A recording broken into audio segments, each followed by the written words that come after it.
అచ్చంపేట వ్యవసాయ market chairman బలస అరుణపై ఆదివారం వేరుశెనగ రైతుల దాడికి నిరసనగా ఆర్యవైశ్య సంఘం, ఆర్యవైశ్య మహిళా వర్తక సంఘం ఆధ్వర్యంలో పెద్ద ఎత్తున నిరసన కార్యక్రమం చేపట్టారు.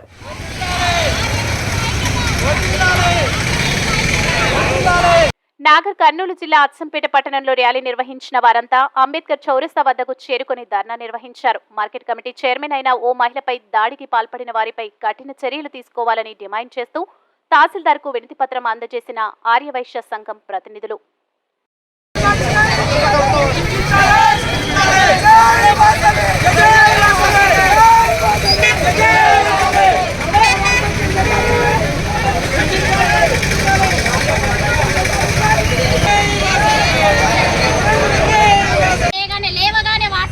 చేస్తే యాదృచ్ఛికంగా జరిగింది అంట.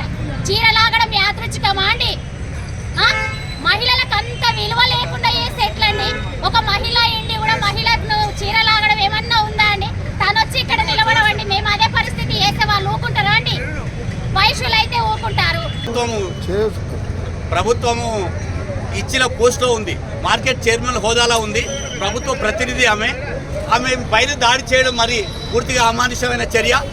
ఆమె ఆఫీస్లో కూర్చుంటే ఆమె ఆఫీస్లో నుంచి గుంజుకొని వచ్చి మరి బుట్టల బుట్ట కాడేసి ఆమె చీరవటి లాగడము, మరి అక్కడి నుంచి జోలే గట్టి తీసుకొని పోవడము, గుంజడము, నానా రకాలుగా. అంటే ఒక అర్ధగంట సేపు ఆ యొక్క ఇష్యూ జరిగింది. మరి హాఫ్ అన్ అవర్ ఇష్యూలో కూడా ఎవ్వరు కూడా కనీసం దాన్ని ఖండించిన వాళ్ళు కనిపించలేదు ఆ వీడియోల్లో.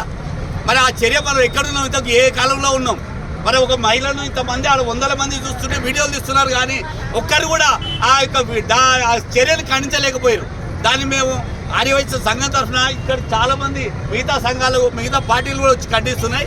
ఇది ఏ పార్టీకి సంబంధించిన విషయం కాదు, ఒక మహిళకు జరిగే పూర్తి అన్యాయమైన చర్య. అది మనం ప్రతి ఒక్కరు కూడా దీన్ని గమనించండి.